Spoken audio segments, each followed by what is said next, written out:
around the Department of Defense. This is your daily news brief.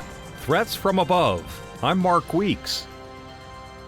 Senior Pentagon officials testified before the Senate Armed Services Committee on budget for missile defense policies and programs, and told members of Congress that potential adversaries are developing sophisticated ballistic and cruise missile systems with increased speed, range, accuracy, and lethality. We see the reemergence of long-term competition with China and Russia. Russia is developing the hypersonic glide vehicle, which maneuvers outside traditional trajectories and typically maneuvers in the atmosphere. And China is also developing advanced technologies such as maneuverable reentry vehicles as well as hypersonic glide vehicles. To combat those threats, officials said the department's missile defense review focuses on adapting to meet the challenges of a changing environment and outline the key to missile defense. The key roles for missile defense include protecting the U.S. homeland, our forces abroad, our allies and partners, diminishing the benefits of adversary coercive threats and attacks, assuring allies and partners we will stand by our security commitments, assuring our freedom of action to conduct military operations, and lastly, hedging against future unanticipated threats.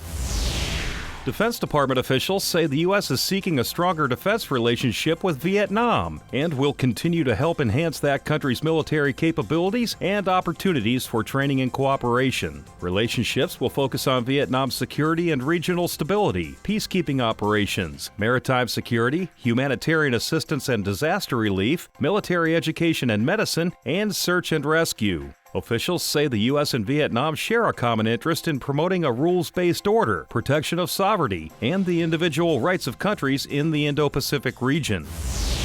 The Coast Guard cutter Hamilton crew conducted its first ever stop, interdiction, and seizure of a vessel trafficking marijuana while on patrol in the Central Caribbean Sea. The response by the cutter's law enforcement team led to the apprehension of 6 suspected smugglers and the seizure of nearly 2,000 pounds of marijuana worth over $3.5 million. The Coast Guard has increased its presence in the Eastern Pacific Ocean and the Caribbean Sea transit corridors, which are used by transnational criminal organizations to move drugs and illicit goods.